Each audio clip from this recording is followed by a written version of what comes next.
death, the more alive you feel. You're James, aren't you? Yes. Who's that? It's Niki Lauda. He's just been signed by Ferrari. He's a nobody. Look at the way he's driving, like an old man. Right now, with zero incentive, why would I drive fast? Because I'm asking you to. Finally, race car movie where they're not doing a bunch of cartoonish shit. Yeah, I was gonna say, like, I didn't think they made race car movies that weren't cartoons Exactly. anymore. I was like, okay, when is Chris Hemsworth going to jump from a bridge onto another car at 100 miles per hour? Or when these cars gonna start talking to each other. That's true. Yeah, like every race car movie we've seen. Please don't be another Laugh Olympics. Yeah, I mean, I'm not saying that all the race car movies that we've seen are bad. They're not all animated, but they're all cartoons. But they're all silly. Yeah. Yeah, exactly. They're all cartoons to a certain extent. Yes, I'm talking about Fast and Furious. But here, maybe this is because it's based on real life people that we get something that's just a little more down to earth. Yeah. And here we have two people that I've never heard of. Yeah, we me got either. James Hunt, a British guy, and what was the other Niki guy? Lauda. Niki Lauda, who's a kraut. He's Austrian. And they say in the movie, Gustapa. And I thought he was just a racing Nazi. the race Nazi. Yeah. You know what? You bring up the Laugh Olympics, like the wacky racers that always that Autobahn, Autobahn Zoomerschlick, Van Vroom Vroom. Exactly. Yeah. But in this right here, man, these guys, they both got their start around the same time. They were both coming up. Formula 3. Like They started in Formula 3. It's practically go-karts. Yeah. Yeah, they were at the park racing each other. They started on bicycles with training wheels and baskets. I used to drive those. And Malibu Grand Prix. Yeah, but they kind of started this rivalry when they were doing Formula 3 back in 1970, and over the next few years, I think it was about 6 years, that they just couldn't stand each other. But they were the ones that kept them. That they kept each other going. Like each other had to be better than the other, and because of that, they kept pushing themselves. And I like the way these guys are, because both of them. Now you look at the movie and you start thinking like, yeah, that guy's an asshole, but that guy's a bigger asshole. Oh, but wait a minute, he's a bigger. Oh, that's the biggest asshole. I spoke too soon. Yeah. Wait, it wasn't a race to beat the track. It was a race to be the biggest asshole. I know. Out asshole each other. Yeah, James Hunt. He's just a guy that the reason why he wants to go to Formula One and be famous is because he just wants to fucking do drugs and party all the time. Yeah. Which are not bad reasons. No. Not bad reasons, but he's a rock and roll of the racetrack. Yeah, but he is sort of a jock type guy. Go around talking a lot of shit. Come up and pull your underwear up your ass crack and everything. Well, he's the worst kind of jock asshole, because he's actually able to deliver on the stuff he promised. That's it too. You gonna get yours. Yeah. One day. It also helps that he's Thor. Yeah, exactly. Yeah, exactly. Got those flowing golden locks and everything. And meanwhile, Niki Lauda, he's just that nerd that went around and deserved everything he did get, because he just talks shit. You just stupid. You're not as smart as me. You stupid. And then he wonders why he's in a locker. Yeah. Why'd you do this? You're an idiot. You're right. It's not the smart little nerd that you go like, oh man, I need to leave that guy alone, because he's opened his mouth. You're like, you know what? Let me take a punch at him too. Am I too good for you to pick on me? I accept every time I get in my car. There's 20% chance I could die, and I can live with it, but not 1% more. And today with the rain, the risk is more. I suppose that all depends on how good you are in the rain. I have the track record here. I'm the only person in history to do the ring in under 7 minutes. So actually, it's to my advantage to race it today. Because I'm quicker than all of you. Fine. Then let's race. He was the guy that you would see getting beat up, and you go over there and say, "Hey guys, leave him alone." And when everybody's gone, you pick him up. "Hey man, you all right? Well, if you were smarter, you would have been here sooner." I know. Hey, come on back here, man. That is why you're falling behind in class. Yeah, but obviously one's rock and roll, the other one's a bit country. So there's going to be a little conflict there. Yeah, and that's what this movie. That's why it's so great, man. I mean, now the driving in it, you have to just say first and foremost, the cinematography in this movie is amazing. It is. I mean, that's what outstanding. you want to see when you go see a racing movie. A lot of times you want to see great chases, you want to see great driving, you want to see great crashes, and then just every now and then you say, you know what? I want to be behind the driver's Exactly. wheel. Oh yeah, and I love that this movie makes you feel like you're in the driver's seat when it does like get you ripped and roaring, and you're in the car with these guys. I mean, you start to feel the adrenaline rush and the excitement that these guys actually have doing the sport. You know, I thought the film really pulled that off It greatly. really did. I hadn't got that since like the very first Fast and the Furious movie. The funny You thing, wreck your car again? in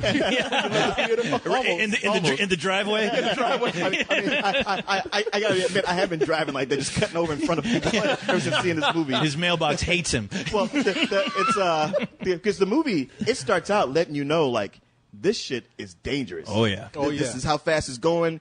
2 people die every year at least. Oh, yeah. It's never pretty. It could go at any time. They never let you ease up off of that fear of dying, and to the point where you go like, well, why would anybody do this? But once they put you behind the wheel of that car, you like, I get it. I totally get it. Yeah, and I don't know what it is, because the thing is, what I really appreciated about the cinematography during those scenes is that even though it was very much grounded, there was an element of fantasy involved when they decided to get real creative and real crazy, especially from the beginning of the race to when they're trying to outrun each other to the end of the race. I mean, it really does feel almost otherworldly. There's a way you have to. They play it just right to where there's enough realism to make you believe it and enough fantasy to make it exciting. Yeah. Oh, yeah. Well, Now- go ahead. Oh, so, well, I just caught in the credits, and I don't know if he was one of the writers or producer or worked on it somewhere, but it's one of the guys who worked on the documentary Senna about the Brazilian race driver. Yeah, because I was going to say, like, the last time I had an experience as far as just really feeling inside that car was watching Senna. Yeah. Like, that was the one thing. I was like, man, whoever was filming this stuff must have seen Senna, you know, even though Senna is just the camera that's already mounted in the car, Right. you know, but I was like, wow, they must have looked at that and they must have used it really effectively. They were paying attention to that film, which I appreciate. Well, you know, when you watch the Fast and the Furious films, they've gotten so CG now, man. Oh, Right. And that's another part of the cartoony aspect of it. But when you watch this, and you're right, there's a great balance of just taking you to this other world of driving, but also keeping it kind of in the real world too. Without making you think the car's going to fucking transform and, Right. and Shia LaBeouf is going to be running around with you. Oh yeah, or like you say, it's not going to stop and start talking like Owen Wilson or something. Yeah, but you know, man, I also appreciate that is the you know, we have that racing part, we have that action part to it, because to a certain extent it is an action film. Yeah. Sure. Oh, yeah. But when they bring in the drama, I thought that that is the real force behind this movie. When you see how much these guys grow to despise each other at first, but then and they never really like each other. Mm-hmm. But and you just have to watch out for little parts in the movie where they look out for each other. Yeah, there's admiration. Oh, easy. Yeah, hey, look, yeah, he's an asshole, but that's my asshole, all right? I know. I might hate that bitch, but I respect him. I kept looking at the film going, will you guys just fucking kiss already? Yeah. You just fuck. Fuck each other. Yeah, man. And there's a lot of that drama that keeps it going, man. And you can relate to it. I mean, you see, no matter how much you don't like these guys, and you do. I mean, come on, you know. I know, but even both of them, you like them to some. Chris Hemsworth. You want to party with him? I mean, he's fucking Chris Hemsworth. Yeah. You put him in Who anything. doesn't? He's hanging out with all the hot chicks. I mean, yeah, you just want to hang around hoping you're going to get some leftovers. Well, I found an ass cheek. I know, right? I guess I have sex with that. I love the fact that just so the film can remind you that this guy gets so much ass. Like, they had an ass montage throughout a part of the film. You're like, Jesus. I know. 1 ass, 2 ass, 3 ass. But then Daniel Bruhl as Nikki Lauda. Lauda. I'm just fucking up names left and right. Nikki Lauda. You respect him. Oh, yeah. He goes around. He's talking shit, but you're right. He's that guy. Can't nobody argue with him. No. Right? And he's like, I'm better than you, man. You fuck. One of these days. He's so disciplined, and that's what really that's at least what worked really for me in this film. Just seeing how these two were so very different, yet having the same passion, being pretty much cut from the same cloth, yet, you know, definitely a yin and yang thing going on. And that was the whole fun of watching these guys on screen together, to where, you know, it really made me go, wow, these guys are acting their asses off, especially Thor. And Thor is, wow, I'm like, I didn't know that guy could act. I thought his hammer was doing most of the work in those Marvel movies. You but just saw those muscles and you were jealous. yeah, I and know. everything. I was like, hey, I guess the guy can act. Well, it is one of those things. Like you see him in Thor, and he does a great job, but you go like, well, it's a superhero movie. I mean, Yeah. you got to do some real acting. Who knows? And here you go like, oh wow, he actually has chops. Yeah, he can act. definitely. And the thing is, at the end of the day, this is a sports movie. Yeah. And sports movies, they have a rhythm or a certain predictability. They make you root for somebody. You're like holding your breath. But this manages to do that perfectly and not be formula, not even Formula One. But there's not that like, oh, I know how this is going to turn out. But each one of these races, I was like, man, I don't know how this is going to go. I felt like I was watching a real race, just like on the edge of my seat. Oh, and presenting to you not just the fact that they're on a track racing next to cars going like 1,000 miles an hour, but you also have to deal with the elements. You have to deal with rain. You have to deal with the design of the track. I mean, and they really make sure to remind you how much of a threat that is to these drivers. They take certain parts of the film to say, you've been having fun, but look at this fucked up shit right here. You're like, oh yeah, this is really dangerous. And they remind you enough to actually feel nervous when these guys get on the track. At the very beginning of the film, they, like you said, they let you know 2 people died a year, and you're thinking, oh, well, that's too bad. They crashed, but no, they really die. When they die horribly. And you really have to love this sport. Yeah, you see the aftermath of a decapitation early on, and it's just like. And as much that you see these characters like really tooting their own horn, like going, I love this shit. You live every day like it's your last, but when you see these characters notice that there is a very real factor of death involved, you see the look of fear on their face. But that helps because it also shows you the passion that they have for what they do. Both of them. I mean, say what you will, because they do have a point about each other. I mean, they constantly come in and saying like Chris Hemsworth go over to Daniel Brühl. He'll be like, hey man, it's okay to let people like you. It's okay to have some fun. Come on, man, lighten up. And then, the other guy turns around and is like, no, that's the thing. You party too much. Then you hang out with that assholes. You need to be disciplined like me. And you look at me like, guys, if I could just combine the two of you, I know. the perfect asshole. The ultimate power Zord. I mean, would never do a happy medium. Yeah. that would be the guy who could win it all. Yeah, and there's a lot of people that give great performances in the supporting roles. I mean, there's so many to name that I really can't name all of them, but we talk about the women a lot, and some of the supporting women are very good. Olivia Wilde. Sure. Oh, yeah. And I thought she's not British, right? I don't believe I don't think she is. But she comes in and she has a British accent. She plays his James Hunt's wife, Susie Miller, who was a model, went on to marry some other famous person that you need to watch. Well, she left him for Richard Burton. Well, there you go. Yeah. I mean, which her is mistake. Funny, like, you drink too much. I'm going to Richard Burton. You leaving me for one of the biggest alcoholics in Hollywood? Well, Richard Burton didn't do a lot of cocaine like James Hunt did. So, but you got her, and man, who was that girl that's in Game of Thrones that was only in the movie for a minute? Oh, yeah, I know you're talking about. She's only there for a little bit. I don't know her name. Natalie Dormer. Okay. Yeah, I was trying to figure out when I was watching the movie. I forgot her name on the show, but in the movie, you're going to recognize if you watch Game of Thrones, and you're going to be like through half the film, man, who is that chick? Where have I seen her before? Game of Thrones chick. Yeah, there you go. The biggest person I should give praise to, though, behind the camera is Ron Howard, man. Because over the years, I have to look back, and I have to think about how many Ron Howard movies we take for granted as being a Ron Howard film, because when we think of Ron Howard, we're still thinking of Opie's directing those old fuzzy heartwarming movies. In fact, we picture him behind the camera with a fishing pole, whistling and shit. But if you really think back on his career, man, he's directed a lot of films that don't resemble each other, and I respect him for that. I respect a lot of directors for that. You remember that Western that he did called The Missing?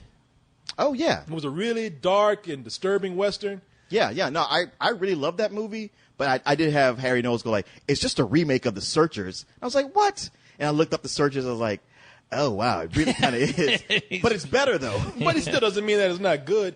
And he also did Frost Nixon. Oh, yeah, that's right. Yeah, I always forget that's his. Yeah. See, you forget. Wow. Because I forgot. Thinking, that motherfucker that did The Grinch That Stole Christmas. Angels and bullshit and Da Vinci bullshit. Yeah, and all that. Yeah. He's got a bunch of those movies that are high-profile movies that you watch and you're like, yeah, this movie's got a lot of problems. But then you bring up something like Frost Nixon, it's like, okay, that movie's perfect. Yeah, well, watching this movie, it still like didn't register to me that I was watching a Ron Howard film. I was like, wow, Tony Scott only wished, God rest his soul. He only wished he could have made a movie like this. I mean, not only where you get the excitement of the races, but you get that great chemistry between these two rivals, like really go head to head on screen where you're completely engaged by their relationship with each other. Yeah, it seems like it's hard for people to pull that off. They focus on one thing too much and not enough on the other. Yeah, and this had a perfect balance. Yeah, and that's the strengths of it. It was a beautiful balance between the two, because as soon as you're figuring you're maybe this is going to be the story of this one certain character. Yeah. No, it thrust you in, but seamlessly, into the other characters and really getting a nice, well-rounded idea of why they do what they do. Yeah, it's a really impressive film for being what it is.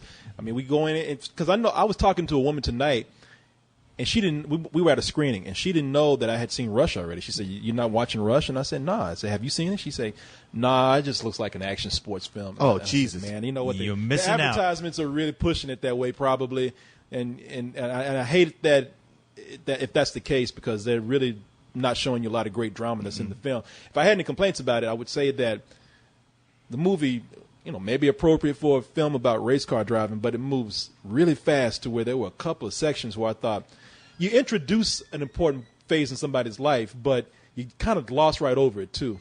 Mm-hmm. If that makes any sense. Okay, y'all looking at me like I'm crazy. I'm laughing at the squeaking door. You know that door is open. Because I was waiting. I was looking for that vein when you start throbbing. It's there. It's fucking there, man. It is, but you just gotta get some WD-40. I'm trying to be like Bruce Banner and not just control the Hulk right now. Ding! Try to keep from just yelling, "Shut the fuck up!" I love how you just had to point that out. See, you don't know my secret. I'm pissed off all the time. Leon's poking you with a stick right now, poking you with that door. I didn't say nothing. Oh, yeah, you did. How are you going to say you said nothing? I was trying to get to this point, and I said, man, if you stare at me like that, it's going to make me mad about that door. I would stare at you because I figured you would stop talking, let it do its thing, and then pick it up again afterwards. It's almost like you just kept trying to fight with the squeak.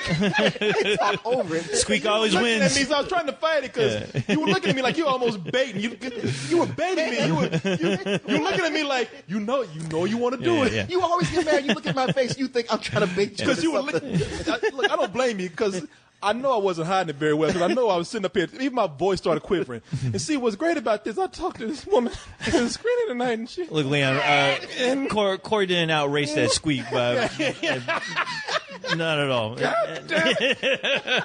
He did not win that race.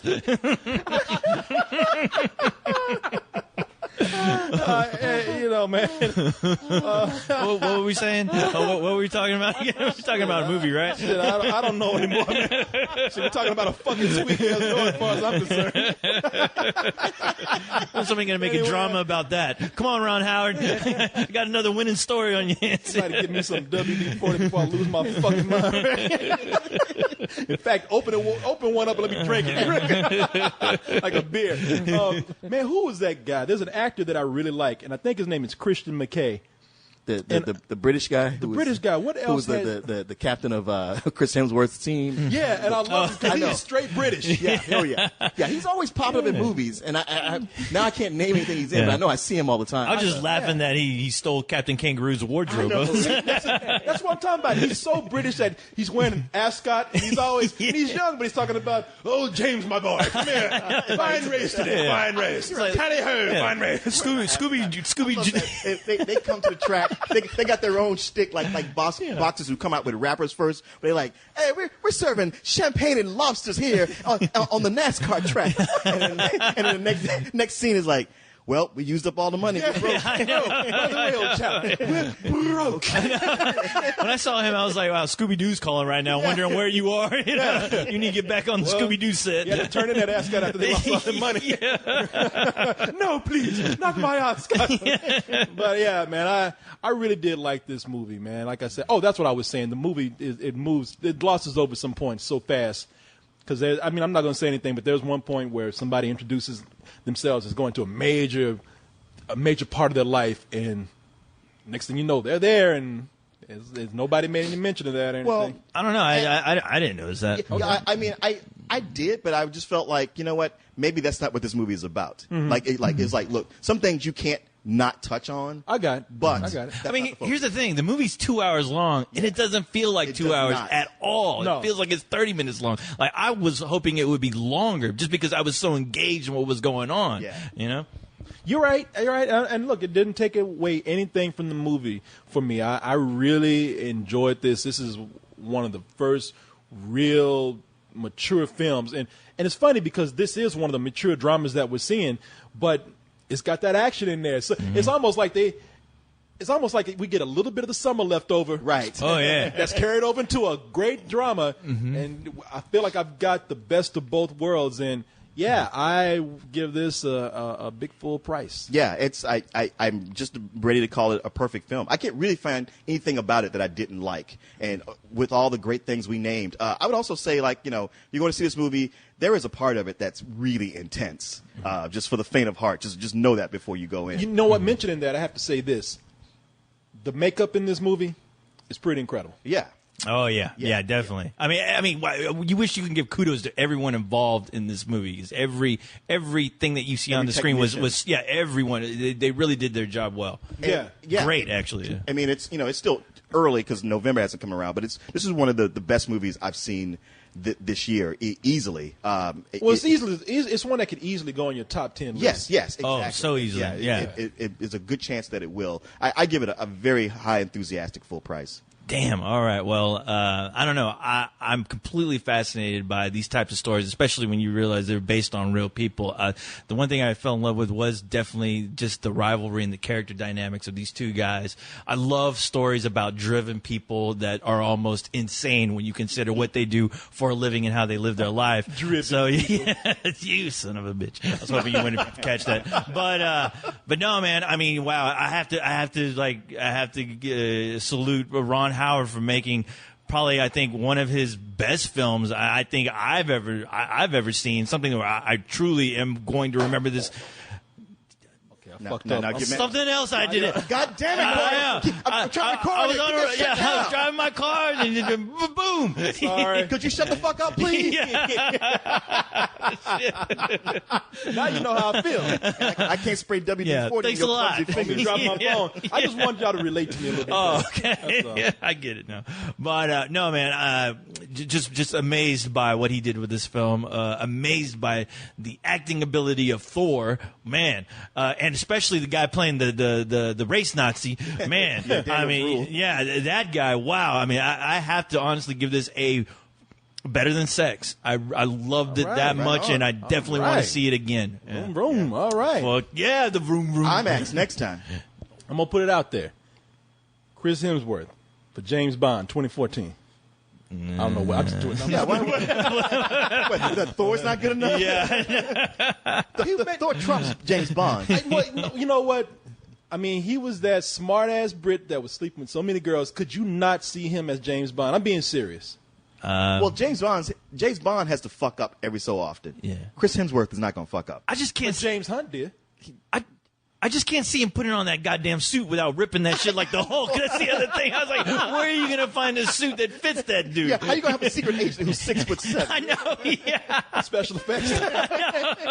You know what? You might as well have the Hulk play James Bond. The Come only on. reason why I can't see him James Bond because he does not want to get rid of that fucking mop on his head. Ever since he's been in Thor, they glued that shit to his head. He can't take it off, man. He loses his powers. Yeah, he takes it off. It's just a skinny guy left. Hi, hello. World champion Niki Lauda trapped in a searing inferno of 800 plus degrees.